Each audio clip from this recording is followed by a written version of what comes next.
30 septembre 2022, 30 septembre 2024. Cela fait maintenant 2 ans que le MPSR2 est à la tête du pays. Le mouvement patriotique pour la sauvegarde et la restauration sous le guide du capitaine Ibrahim Traoré a au cours des 2 années conduit le navire du Burkina Faso malgré l'adversité. Depuis le 30 septembre 2022, ils incarnent l'espoir du peuple. À Kaya, les habitants louent et apprécient. Ils font même un bilan positif de la gouvernance des autorités. Pour ces journalistes et responsables de médias, plusieurs efforts ont été développés par les autorités, tant dans la dynamique de reconquête du territoire que dans le développement du pays. Et cela est à féliciter. Le PSR, c'est déjà à saluer le fait qu'ils ont pu tenir. Les défis étaient énormes, mais je pense que de façon globale, l'équipe du MPSR est à saluer dans la mesure où il y a quelques actions quand même qu'on peut citer au niveau sur le plan sécuritaire. Le maillage du territoire national, on sent que le territoire est bien enveloppé et avec en tout cas des moyens logistiques très importants. Et quand on regarde nos combattants, on sent que de par le passé, ils n'étaient pas équipés de la sorte. Voilà, ça c'est déjà un point positif. Du côté de... je vais aller directement sur l'aspect communication.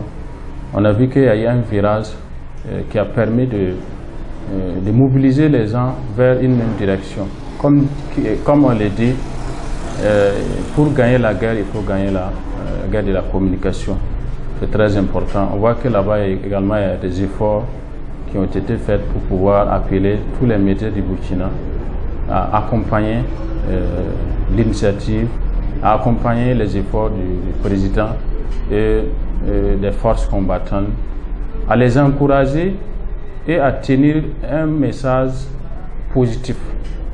C'est ça les médias, le rôle du média c'est ça, arriver quand même à suivre le contexte, à orienter la population, à dire à la population, soutenons l'action.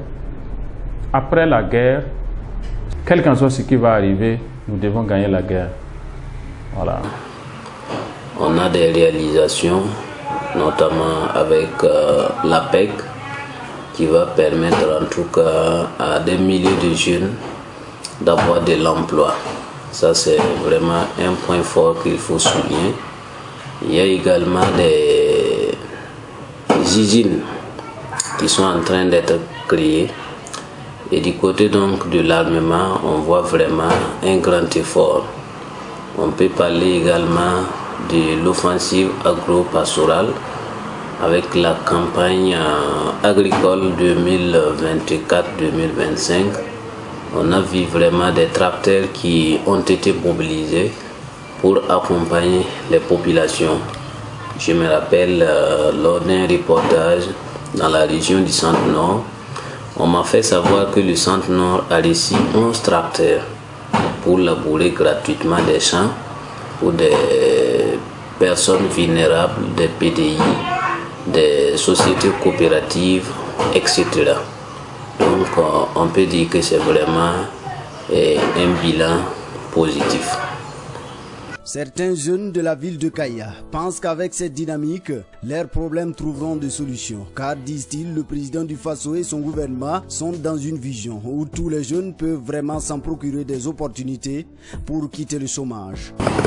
C'est un bilan très exceptionnel et satisfaisant. Au regard donc des infrastructures, en commençant par la sécurité, la santé et au niveau du domaine de l'agriculture, tout a été révolu et vraiment on peut saluer donc son excellence pour son engagement pour libérer donc le pays dans l'île terroriste et encore accentuer sur le développement endogène. Je peux citer à ce niveau. Au niveau de la santé, on a vu récemment avec l'arrivée des cliniques mobiles qui fait vraiment une satisfaction au sein des hôpitaux.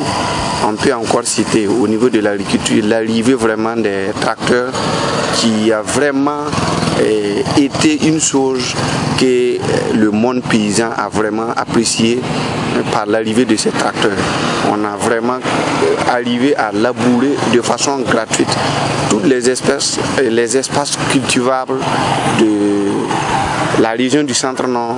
Ici, nous vraiment on dit merci à son excellence. Boulissa, Kongosi, Kaya, vraiment tout a été bien fait au niveau de l'agriculture. On a eu à visiter vraiment des bas-fonds qu'on a utilisé les tracteurs pour les labours gratuits.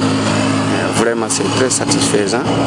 On passe au niveau des infrastructures, on constate vraiment la construction donc de la route Boulissa, Kuitenga, Kongosi et Djibo. Tout ça a été bitumé.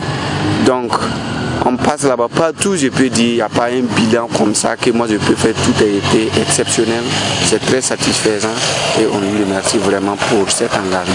Alors, ils ont produit en tout cas pas mal de résultats et les démarches déjà qu'ils ont engagées sont à apprécier.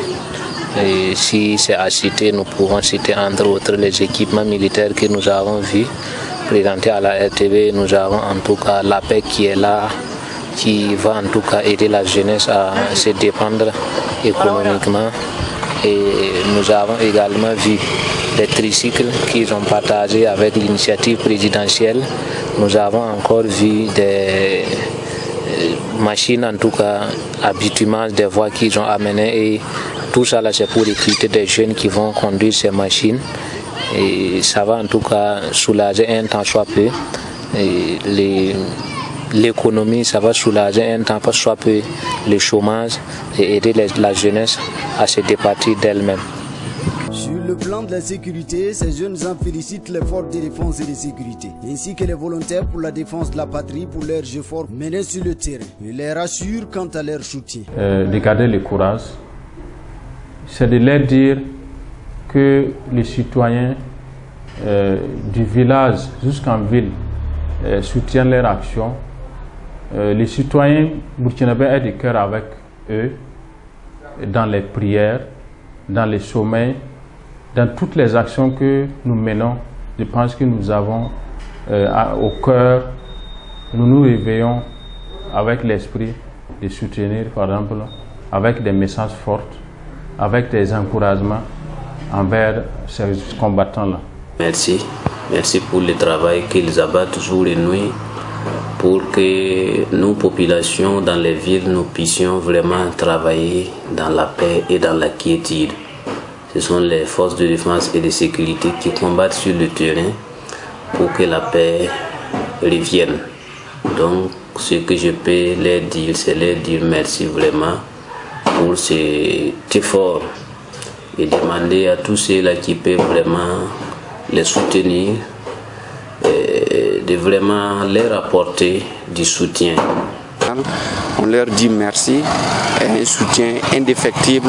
Nous leur rendons un grand hommage pour vraiment le travail qu'ils sont en train de mener chaque jour que Dieu fait. Nous leur rendons un grand hommage, que Dieu les accompagne et qu'ils ne sont pas seuls. Nos cœurs sont avec eux lorsqu'ils sont en train de combattre pour notre nation. Merci et de les encourager pour l'effort qu'ils mènent, de souhaiter en tout cas un bon vent, prier Dieu à ce qu'il les accompagne, à ce qu'il les protège pour que la victoire soit de notre côté.